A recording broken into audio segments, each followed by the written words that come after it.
The following podcast is a presentation of Project Entertainment Network. Welcome to the Sample Chapter Podcast, the show where authors read a sample chapter from one of their books. Here's your host, Jason A. Meuschke.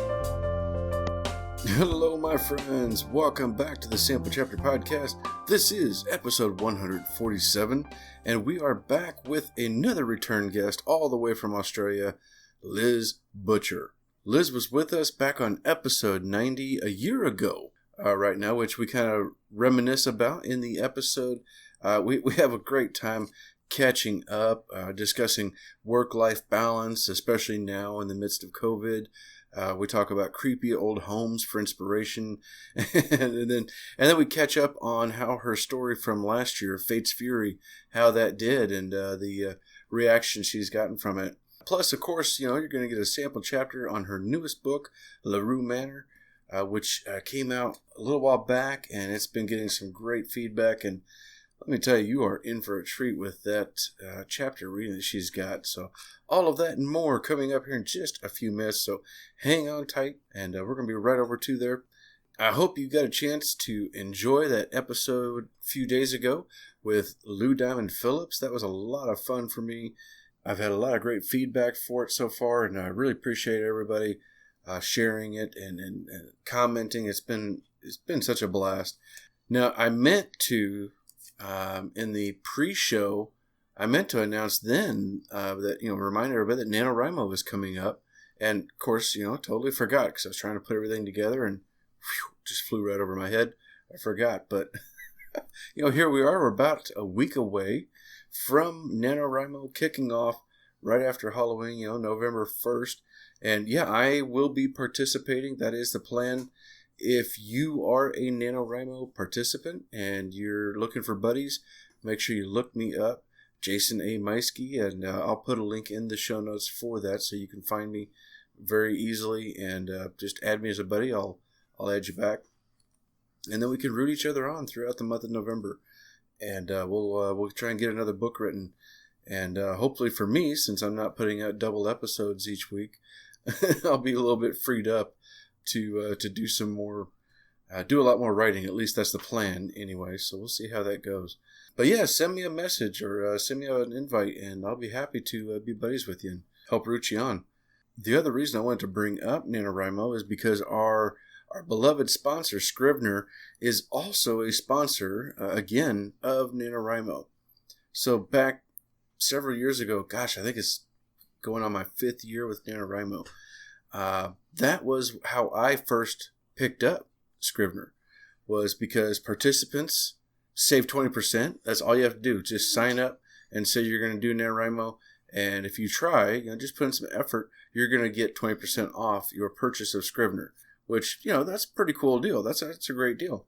But winners, those who write 50,000 words and are thus called a winner for the month of November and in the NaNoWriMo Challenge, if you complete the process required for that, you are now a winner, and you will save 50% off your purchase of Scrivener, which is what I did like 5 years ago whenever I first tried this out.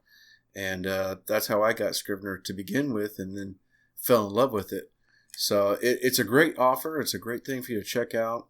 And I want you to make sure to, when you click that link for My NaNoWriMo, you can go in there and look at the offers that are available. And you can see where you can sign up for Scrivener. But, of course, we've also got a link in the show notes directly to the Scrivener website. Because, there's probably people out there who are not interested in doing NaNoWriMo, but you're interested in Scrivener and you're wondering how to save money. So what I want you to do is to listen to this ad for the show that we have. Because, like I said, they are a sponsor of our show. Listen to this ad, and you can hear the coupon code that we have here at the Sample Chapter Podcast. That where you can save 20% without signing up for NaNoWriMo. Save a little blood, sweat, and tears. Check this out.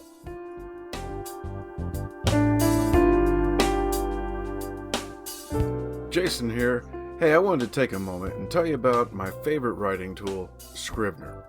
Now, I know you've heard about Scrivener because their writing software has been embraced by hundreds of thousands of other writers like you and I, from the novice to best-selling novelists. The reason we all use it is because of Scrivener's core concept to bring all the writing tools you use together in a single application. And with tools like automatic backup, character maps, project goals, and let's not forget that amazing corkboard, you can see why I use Scrivener every day. As a bonus for Sample Chapter podcast listeners, use code CHAPTER for 20% off your desktop version. Scrivener writing software, built by writers for writers. Alright, so there we go. That's my news I wanted to catch up everybody on with NaNoWriMo, and of course thanking our beloved sponsor Scrivener. Gosh, it's a great software. Also want to thank our podcast networks that we are a proud part of, starting with Pop Goes the Culture. They are home to almost a dozen different shows now, everything pop culture related. Whether we're talking movies, TV shows, cartoons, clothing, the toys, everything pop culture, going back to the 70s, 80s, and 90s, even wrestling. I know they've got some wrestling shows and wrestling fans in there as well. Lots of great shows for you to check out. So click that link in the show notes for Pop Goes the Culture and find yourself some great shows to listen to, including their flagship show, Pop Goes the Culture Podcast, which records live every Thursday night. And they invite you to come on in and interact with them. So you could do that live on Thursday nights if you like. I also want to thank my other podcast network that I'm a proud part of, which is the Project Entertainment Network, home to 35 different shows with just about anything you could be looking for entertainment. The list goes on and on. Check out one of these amazing shows that's over there at the network.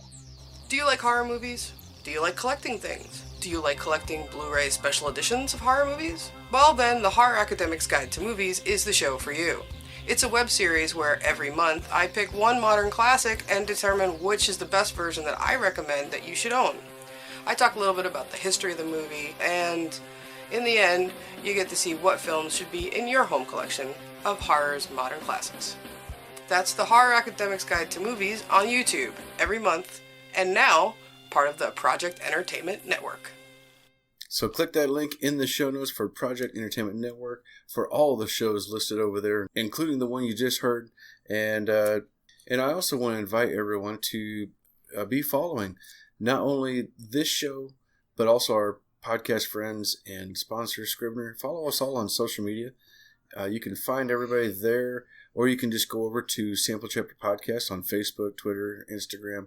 And we have links in there for all of those that we follow in there as well, so you can check that out. Anytime you want to share a post about a favorite episode, do that in there. Make sure you tag the show so that I know you did, and I'll be happy to give you a shout out. If social media is not your thing, which, hey, we got the election coming up, so I can't blame you there. But if you want to stay away from social media, but you still want to reach out to the show, please do so via email at samplechapterpodcast@gmail.com, or you can drop me a line, leave me a voicemail at 660-851-1146. And I will make sure to play maybe a little bit of it, or perhaps even the whole message on an upcoming episode. All right, without further ado, let's get on over to our interview with Australian author Liz Butcher.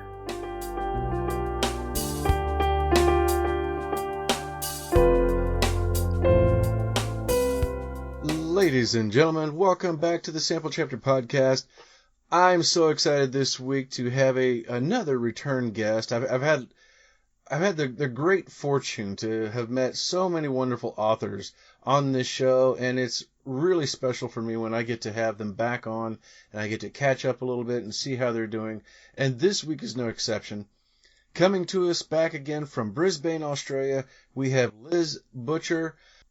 Like I said, she is from Brisbane, Australia, where she resides with her husband, daughter, and their 2 cats. She's a self-confessed nerd with a BA in psychology and an insatiable fascination for learning. Liz, welcome back to the show. Thank you. I'm so excited to be back. I'm excited to have you back here. It's been, I can't believe it's been a year. It's almost to the day. It's I know, amazing. it's crazy, yeah. And you have been so busy. I know I've been following you and checking things out, and Fate's Fury looks like it did really good for you. I'm so happy for you. Oh, thank you. Yeah, it did really well. So it still is, which is really exciting. So it's always great to have your first novel do as well as you like, because you put so much into it. So to have other people love it is, yeah, it's just fantastic. Absolutely. So now I guess so that everybody can catch up a little bit, we want to make sure that you're doing well and staying healthy there in Australia.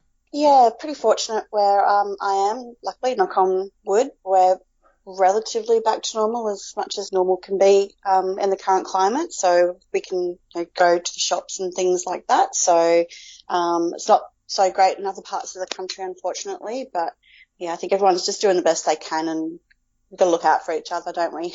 Yeah, absolutely.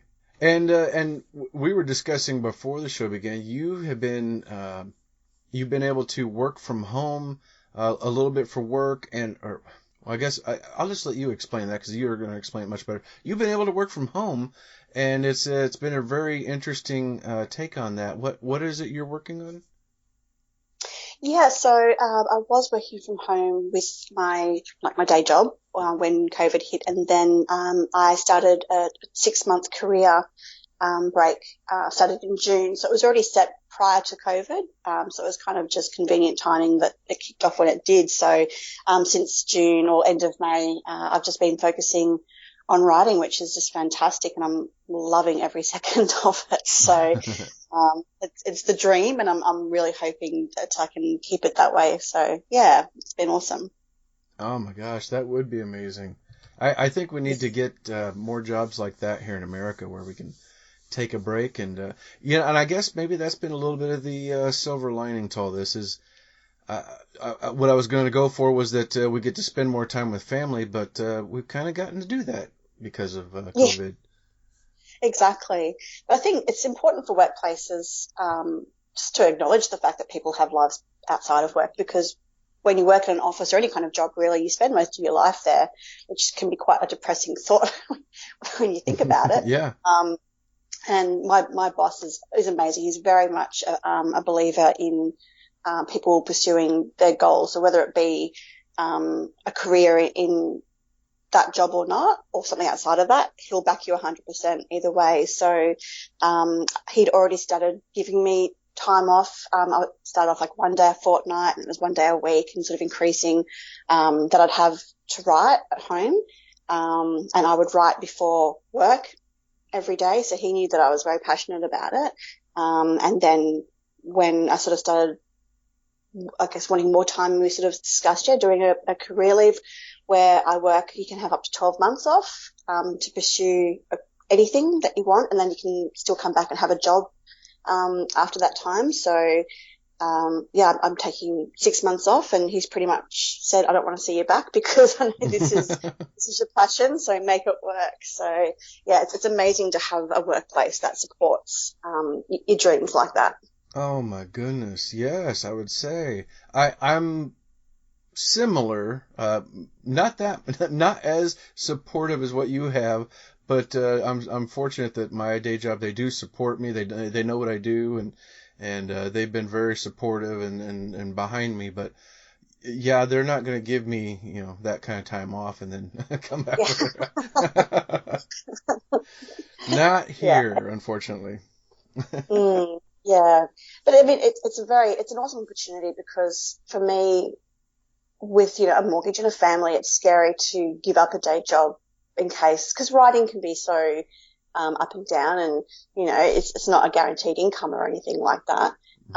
So to have that safety net of knowing that you do have a job to go back to if you can't sort of pull it off the ground it's very reassuring. So yeah, and I'm incredibly lucky. But I know from going back to following you on social media, I know you've been very busy. You've been talking about how you were doing some ghostwriting. You've been doing videos online and such things. And then of course the new book. You've been staying busy and really making the most of this time. Oh, absolutely. I'm flat out. I've been working 6 days a week pretty much since May. Probably before that actually, because I was doing it before when I was still doing my day job as well. So I work around the clock, and but I love it. It's different when you love what you're doing. It's not work really. It's just doing what you enjoy. But because I've got the mix as well, so between writing on my own stuff and then the ghostwriting, it's always something sort of different. So I guess there's no real monotony or opportunity to get bored. So yeah, I kind of like working like that. Yeah, I could see that. So I have different projects, and just depending on my mood, it depends on which one I'm working on. But I could see the value of working on somebody else's stuff like that. That would be, wow, that'd be really interesting, actually. Yeah, and I guess trying to write from someone else's perspective, it's interesting. I feel like I'm growing as a writer myself, because it's not your ideas so much. Like, you might put input in things like that, but trying to capture someone else's voice and someone else's ideas can be quite challenging. And it's kind of cool to actually get out of your own head as far as a writer and try and get in someone else's to help deliver what they want. So I love it. I think it's an awesome experience. Now, and I've had a few people on here. I think you were one of the first ones that I talked to who did some ghostwriting. But I haven't really heard much about what goes into that. Like, how much input do you have when it comes to that? It honestly depends. I've had some clients that have just sort of given me a genre and a word count and said, go for it.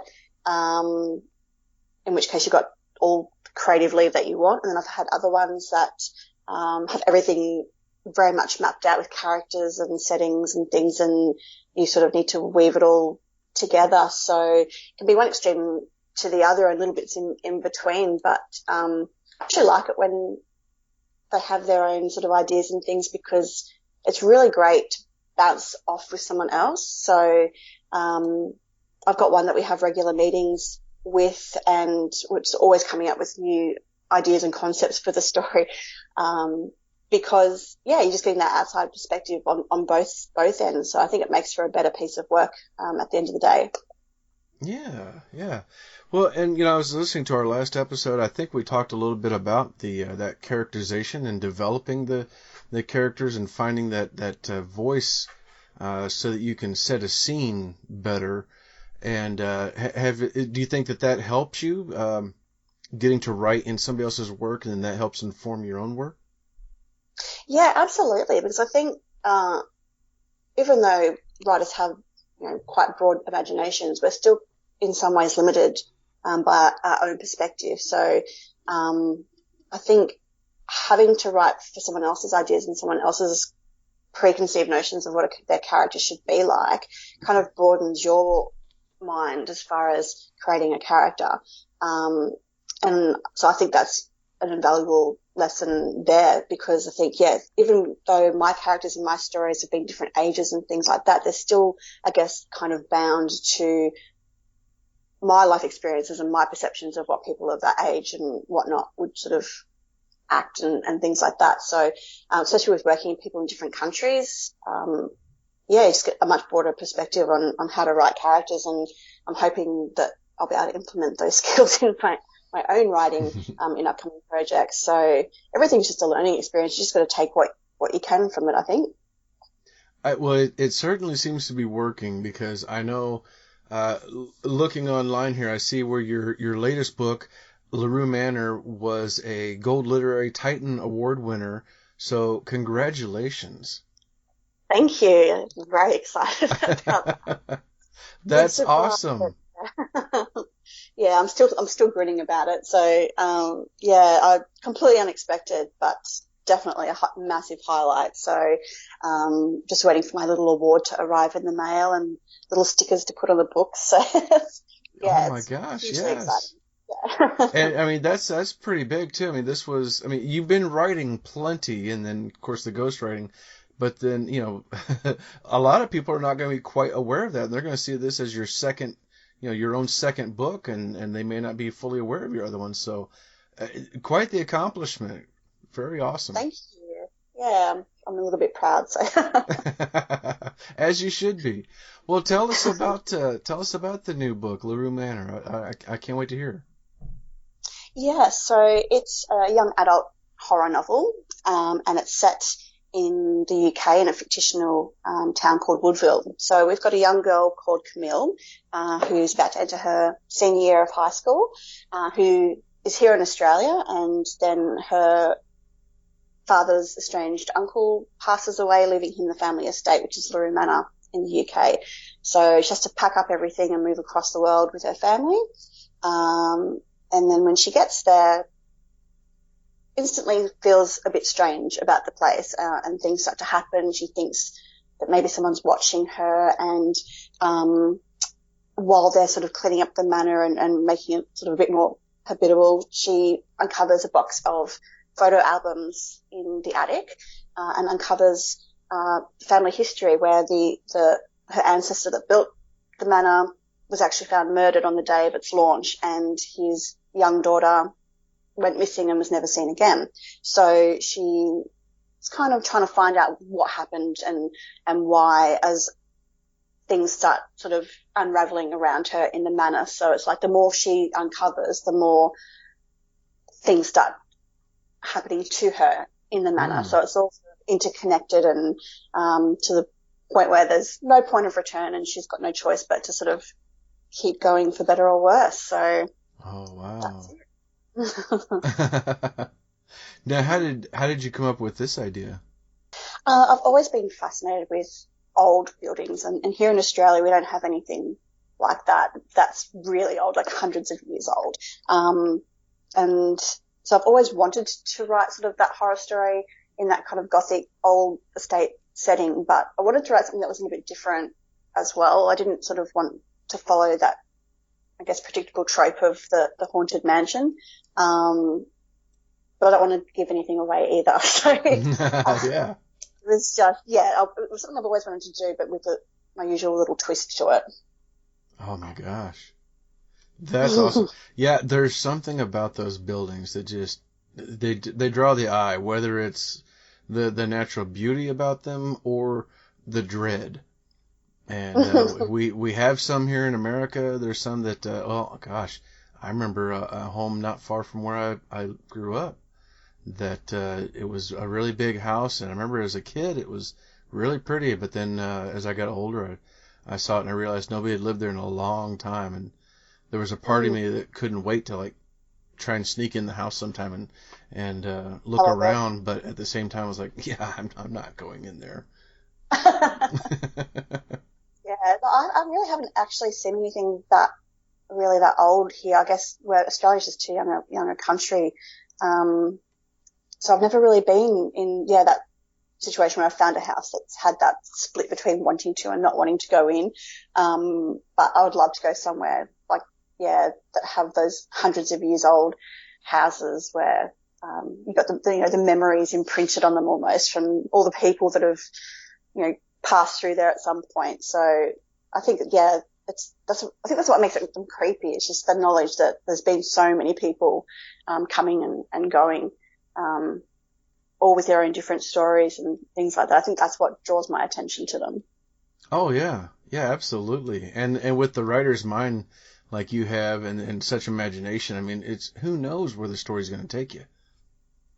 Oh, absolutely. It could go off on half a dozen different tangents. You might 10 stories about the one location and they'd all be completely different. But that's the benefit of an active imagination, I think.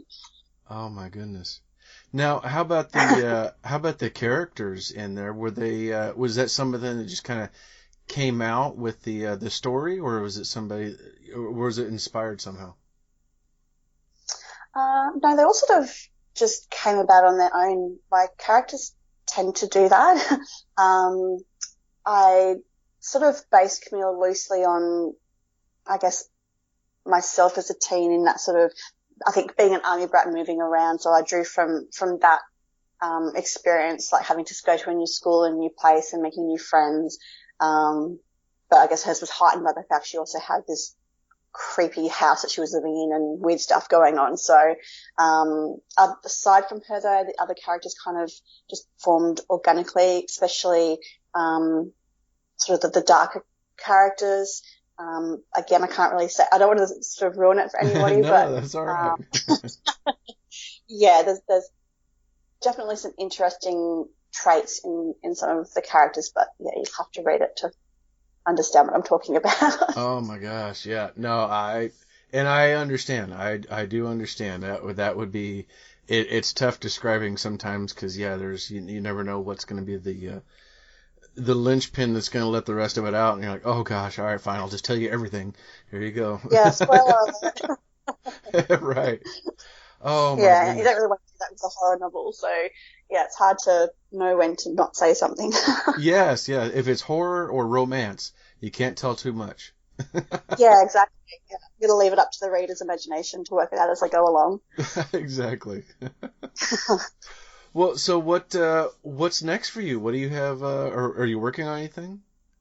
Yeah, so I'm in the process of querying my next novel, which is called Never Never, which is a modern take on the Peter Pan story.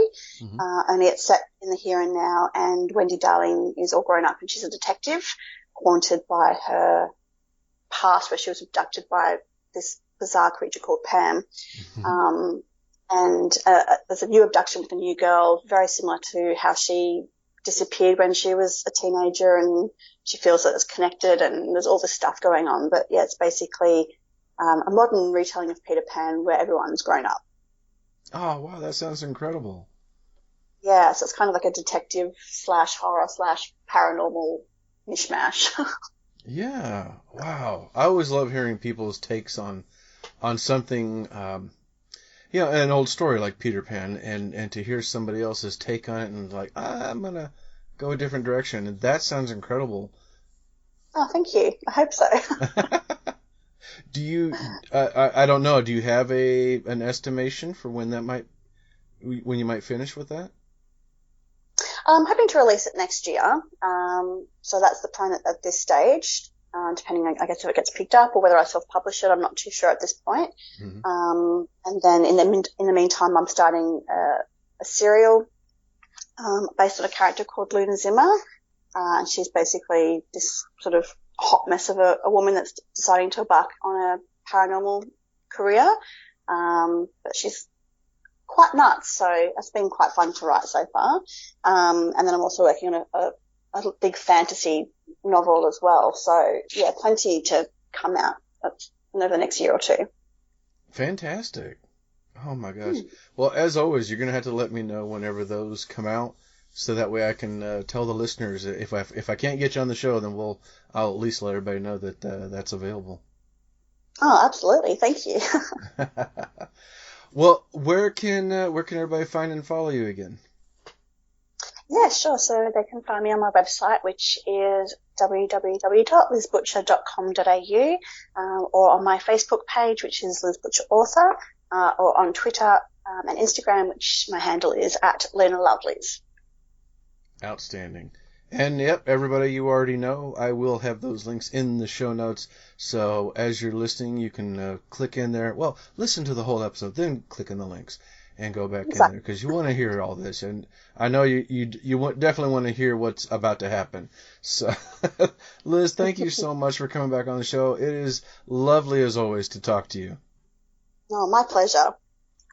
All right, ladies and gentlemen, time for me to step aside and wait with bated breath to hear the latest from our guest, Liz Butcher, LeRoux Manor.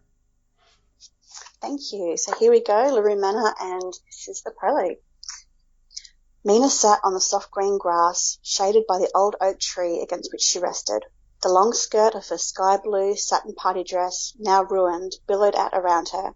A smile danced across her face as she stroked the cat in her lap, listening to the sounds of her parents' party drifting with the breeze. The melodic tunes of the string quartet mingled with the steady flow of conversation. Friends and family had travelled far and wide to see the grandest house in the province, completed at last, an architectural marvel her father called it. Many of the guests were residents from local towns, and most of them Mina had never seen or heard of before. Raising her hand, she pressed her thumb to her finger, marveling at the stickiness of the blood. She found it fascinating how it changed from warm and fluid to thick and cool in such little time. "Here you are," her father said. "We've been looking all over for you. Everyone's asking after you. That nanny of yours." He stopped when he realized what she was doing. Mina grinned up at him. "Hello, Papa. Kitty and I are having our own party. The grown-ups were boring." She wiped a stray piece of her ebony hair off her forehead with the back of her hand, leaving a streak of blood in its wake. "No, not again." Her father's voice trembled with anger. Mina could see the weight of the sadness in his eyes, but she felt nothing for it. He stepped forward and grabbed his daughter by the wrist, yanking her to her feet. Mina gasped when the dead cat tumbled from her lap. "Kitty!" she cried. Her father stormed off, pulling her along behind him.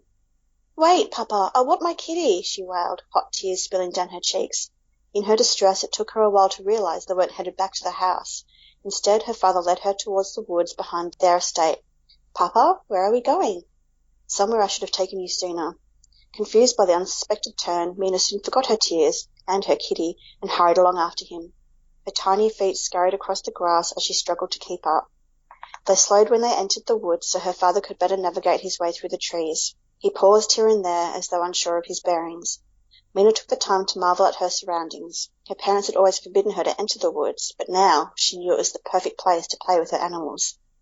Her father came to an abrupt stop, causing Mina to run into the back of his legs. When he didn't move, she peeked around to find a wall of rock behind them. She blinked at it with wide eyes. It rose quite high, at least twice as high as her papa, before curving at the top. It made her think of a giant sleeping monster hibernating in the woods. Moss and plants spread out across the stone in patches of damp greenery, and a small stream trickled down the front. She wondered where the water came from. It hadn't rained in weeks, and she followed the water downwards. She noticed a narrow opening in the rocks. "Papa, is it a cave?" she exclaimed, looking up at him. He stared straight ahead, unmoving for so long Mina was unsure if he'd heard her. Only when she tugged on his hand did he give a small nod. "I do love you, Mina." His voice trembled, and he released her hand. She ignored his sentiment and dashed towards the cave. Without hesitation, she got down on her knees and poked her head into the darkness. When her father gave no further protest, she took it as permission to explore and scurried into the cave. The darkness enveloped her. Mina wondered what kind of animals she would find inside.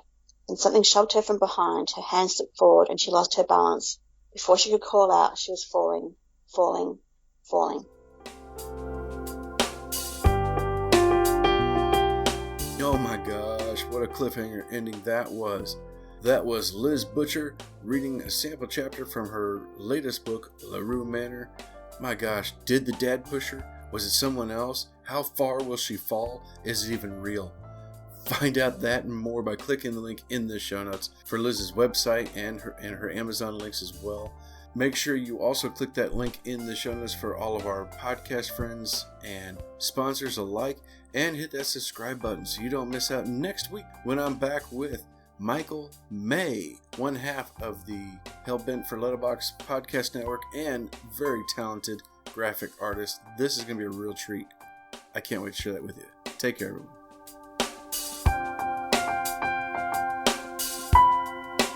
This has been a presentation of the Project Entertainment Network.